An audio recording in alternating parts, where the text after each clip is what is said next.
Hello po. Di ba kanina nagpunta ako ng DepEd, nagpa-receive. Ano ba ang purpose natin sa pagpapa-receive natin? Na mag-apila tayo sa DepEd Secretary na tulungan tayo. Tulungan yung mga teachers na mai-relay sa Bangko Sentral na talagang urgent na yung policy ng 7 years to 10 years. Kasi kapag DepEd Secretary nagsasabi, ay iba yung ano niyan, iba yung puwersa niyan, ano? Iba yung influence ng ating DepEd Secretary. Kaya nag-aapila tayo sa ating DepEd Secretary na tulungan yung ating mga guro sa clamor nila ng 7 years to 10 years loan sa BSP.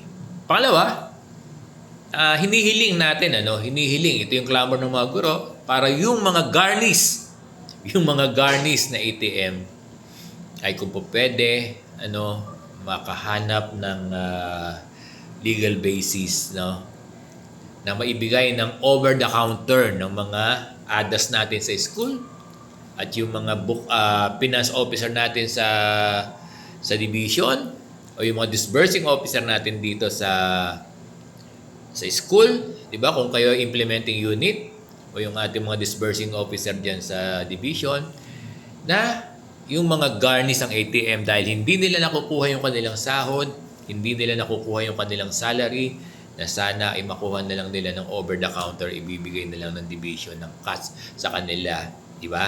At hindi nila padadaanin sa ATM. Yan ay hinihiling natin kay Secretary Sani Angara dahil yan din ay clamor ng mga gurong garnish kasi hindi lang 100, no?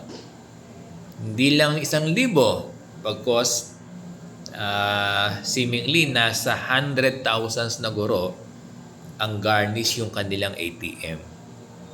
So kawawa talaga. Di ba? Nababasa niyo yung mga post natin? Yung mga gurong garnish ang kanilang ATM, wala silang sinasahod. Garnish na ATM nila, di ba? Tapos, ang nangyayari ay stress pa sa sitwasyon ng kanilang buhay dahil yung mga nangyayari, yung ibig sabihin ng serbong, walang makain. Hindi makapagbayad ng tubig at ilaw. Yun ang sinasabi ko eh. Di ba? Hindi makapagbayad ng paulit-ulit serbong, ng tuition ng mga anak. Di ba? At marami pang bagay na talagang hirap na hirap yung ating mga guro. So, kung papayagan, kasi ang assertion natin, ang ating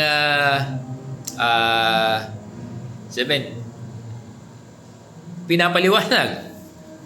Hirap mag-isip ng Pero assertion, yung pinaniniwalaan natin na yung sahod kasi ng isang empleyado, katulad ng isang guro, kapag may pamilya na yan o kahit wala siyang pamilya, basta tumutulong siya sa mga kapatid, sa nanay, at yung may pamilya naman na may anak, may asawa, di ba?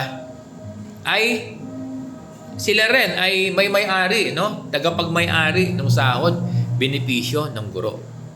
Ganun po yun. Yun yung aking pananiwala. Kaya dapat, hindi kinukuha lahat.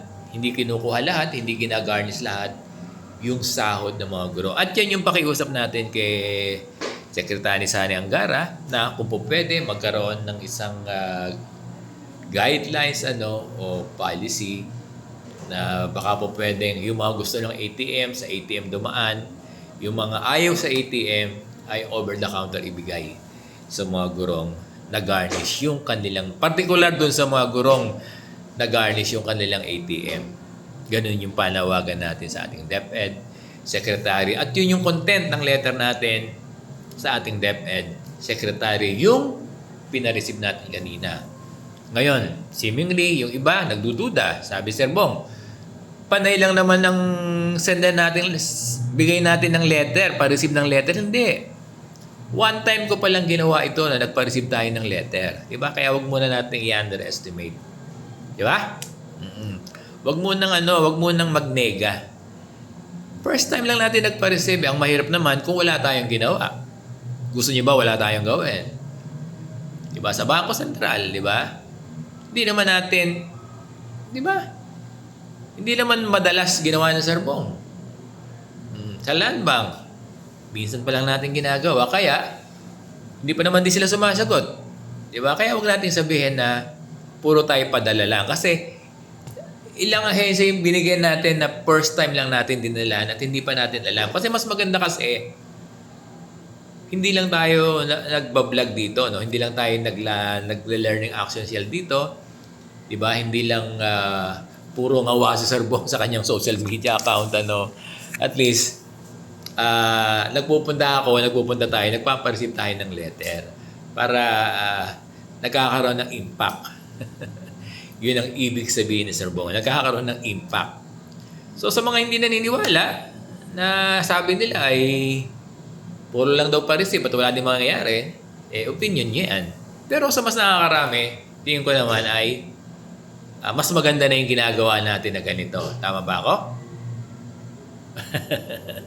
Okay lang yun na nagdududa kayo, pero alam ko mas mahirap yung wala tayong ginagawa. Di ba? At yan ay